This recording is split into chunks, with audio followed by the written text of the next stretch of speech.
If you swipe down from the top of the X5 screen, you'll find an entire menu and multiple sub-menus of hidden settings that will vastly improve your shooting experience. In this video, I'll show you what all of them do, as well as how you can set up your Insta360 X5 to be perfectly customized to the shooting settings that suit you best. Now, if you're brand new to Insta360 cameras and you've just picked up the X5, inside my 360 Video 101 course, I teach you everything you need to know to shoot, edit, and reframe stylish 360 videos with confidence. So if you're curious, you can learn more by following the link below. Big thanks to Insta360 for sponsoring this video, and while all settings I'm about to show you can be found on the X5, many of them can also be found on previous generation Insta360 cameras as well. Now, once you open up the camera settings menu here, the first page you'll see has controls that we can change that have to do with the physical use of the camera. So let's go through them one by one. The first one is rotation lock of the camera's screen.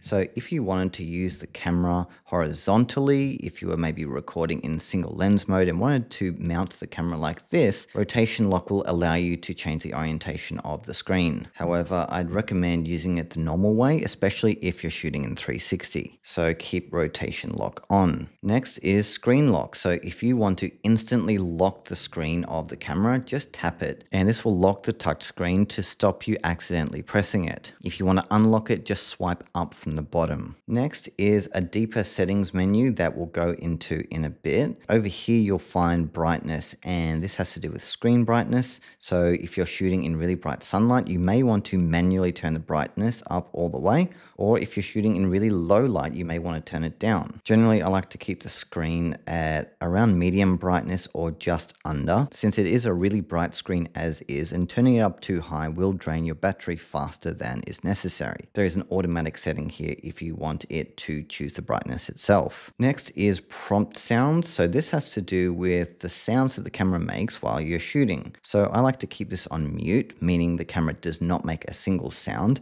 However, if you do want that feedback as you're moving around the menus, just tap on the different volume levels. However, I would recommend mute so the sounds don't drive you crazy. Now going back to the previous menu, and our next option here has to do with this indicator light. As you see, it just turned itself on, and when you record a video, you'll see this will turn red. And this is going to make it really obvious when you're filming in public that you are filming, and it may draw more attention to you than you might want. So what the setting here in the menu does is it allows you to turn that indicator light off. And personally, I like to be as stealthy as possible, which is why I keep both sounds and indicator light off. Underneath that, you'll find Insta360 Plus if you do subscribe to that service. Here's where you can sync up the camera to automatically back up your files over Wi-Fi. Underneath that, you'll find AI Highlights Assistant, and this is a mode where the camera will attempt to recognize the highlights as you shoot them, which it will then present back to you in either the mobile app or desktop software. However, I found that it just hasn't been that good at choosing the highlights, which is why I personally never use this. However, if you're recording, say, for hours and you're waiting for one thing to happen, and it might happen 43 minutes into your recording, this is where Highlights Assistant will help you identify that point and cut straight to it. Now, next to Highlights Assistant, you'll find pre-recording. And this is a setting where the camera will pre-record the video 30 seconds before you actually press the record button. This is pretty similar to loop mode in the video settings, which is a mode that's tailored to shooting moments that you don't yet know are going to happen. They could happen at any moment, and you want the camera to be recording right on the very second the good part starts. Well, this is where you'd set up pre-recording. So as you can see now, the camera has already started despite me not pressing the recording button yet. It's already started pre-recording. So if a dolphin jumped over my head like now and I forgot to press the record button, I'll have had that footage already started before it actually happened. Bit of a niche use case, I know. So that's the first page of the menu, but if you swipe across, you'll find another. The first three have to do with recording prompts. Gesture control is a mode where you can activate the camera by putting your hand up to start a video recording. All right, this is an example of gesture control. I'm gonna put my hand up and recording has started. I'll put it up again and it stopped. Then there's also peace sign, so if you want to take a photo, it will give you a 10-second countdown timer as soon as it recognizes you putting up the peace sign. So if you want a fast way to activate recording on the camera without physically pressing the button, just turn gesture control on and it will now respond to these motions. Next to gesture control is voice control, and this is a similar premise where instead of pressing the button, it's going to allow you to say a phrase. So if you choose one of these 5 phrases, it will either take a photo, start and stop recording, mark a notable moment, or shut down the camera. Then there's twist to shoot, and this mode allows you to turn the selfie stick twice and this will start recording of a video, which again is a great way to start recording in situations where pressing the record button is difficult. Let's say you're skiing or snowboarding and it's hard to take gloves off. Well, twisting the selfie stick will start the recording here and allow you to record much easier. Next to that, you'll find accessories. So if you are using a specialized Insta360 accessory like the dive case, chest mount, or thermogrip cover, you can select it here in this mode, and this is going to optimize the recording of these types of shots while you're filming. Now, I haven't tested these myself, so I can't say for sure that it's a better option to do it here on the camera, but if you know you're going to be doing a lot of these types of recordings, then there's no harm in setting it for best results. Just remember to turn it off once you're done. At the bottom, we've got preset, and these are filled with preset resolutions and frame rates if you want a quick way of switching between different camera presets, although personally I just don't recommend this when it's easy enough to change them yourself. Next to that is endurance mode, and what this does is it simplifies the menu and settings of the X5 to only include a fraction of the options you had before to help preserve battery life. So as you can see here, I've only now got a handful of choices I can make with shooting settings, and here under resolutions as well. There's only so much I can do, and this would be a good mode to use if you really wanted to preserve battery. Let's say you're down to your last 10%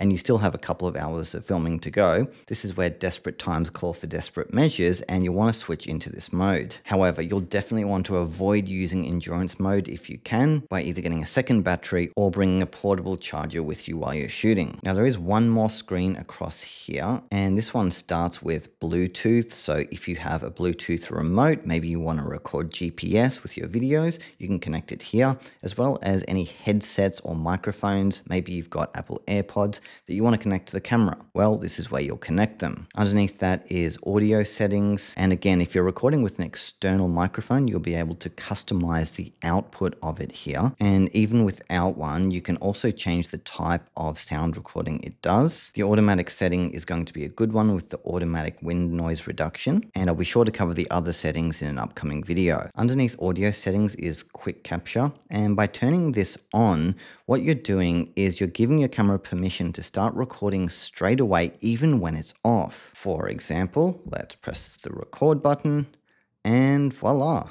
It started recording within a second or two of pressing the recording button. I didn't need to turn it on or anything, so that's a really handy feature for any moments where you need to shoot with not a lot of warning. You can also set this quick capture to use either the last shooting mode that you had on before the camera was off, or you can specify a shooting mode if you wanted something more specific for these spur of the moment recordings. Underneath quick capture is timed capture, and this is essentially setting up the camera to record at a future date. So let's say you want to record the night sky, but you don't want to stay up all night to turn the camera on and press record. Well, by turning this on, you can manually set a time that the camera captures the video. You can choose the duration that it captures all the way up to 10 hours. And you can even choose the shooting mode down here. So if you did want to do a star lapse, you could choose that and then set all the star lapse parameters down here. All right, so that's it for these menus. However, as I mentioned, there's another entire settings menu here on the first page. So in this settings menu, you'll find a whole bunch of boring stuff that you really don't need to know. So feel free to ignore a couple of these. If you tap on general, here you'll find some useful ones like the screen's automatic sleep timer. And here you can choose how long you want the screen to be active before it switches off. If you always want it to be on, you can choose never. However, personally, I prefer 90 seconds because this is usually more than enough time to get back to what I was doing if I still want to keep shooting. There's an option at the bottom as well to turn the screen off during recording,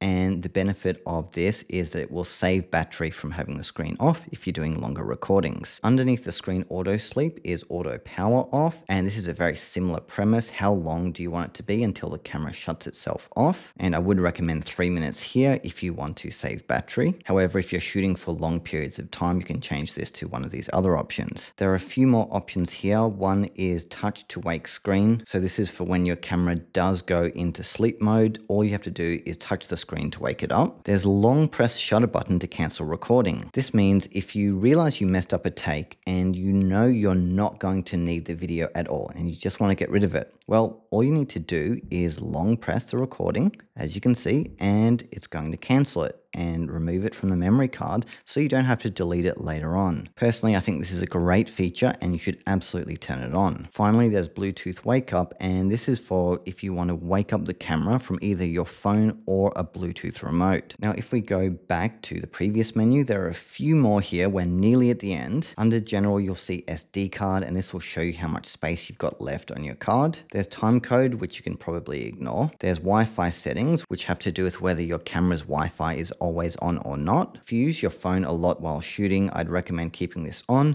but if you don't, then absolutely turn it off. Underneath that is image settings, and in my previous video, I go into depth about this and the difference between the video encoding, bitrate, sharpness, and so on. So check out that video if you haven't already. Then at the bottom is anti-flicker, which is turned on by default. This one will stop your shots from flickering with overhead lights. And finally, there's an in-camera stitching option for 360 photos if you want them to stitch automatically in the camera. However, this one isn't necessary when you can easily do this in the mobile or desktop apps, and it's going to take extra time with each photo to do it right here in camera. Now, underneath image settings is Customise button. And here you can customize 2 buttons on the X5. The first one is the quick button, which is this button here on the right hand side. And you can customize this to do a number of different things. Personally, I'd choose shoot with custom settings, just so you've got an option for quickly changing between your 2 favorite modes. For me, that is just video and photo. And you can even choose the shooting parameters. So if you shoot at 5.7K 60 a lot, you can make the Q button on the side instantly bring up this shooting mode with these resolutions. However, you can also repurpose this to be different things. So choose whichever one you most prefer. Then on the right hand side, there's menu button as well. This refers to this button down here, which you can also make a quick settings option. Again, I'd recommend making it something like switching shooting modes if you have specific settings you want to use, or switching between single lens and 360 lens mode. Again, totally up to you based on the types of content you shoot. Underneath Customize button is skip the intro and outro. And this basically trims off the start and finish of your clip by a couple of seconds. And I don't recommend turning this on because it's so easy to do that yourself and you never know. Sometimes you might need a second or 2 of that footage, so there's no need to pre-trim it, given that it's literally only 3 seconds. Most of the other settings you can ignore. Obviously,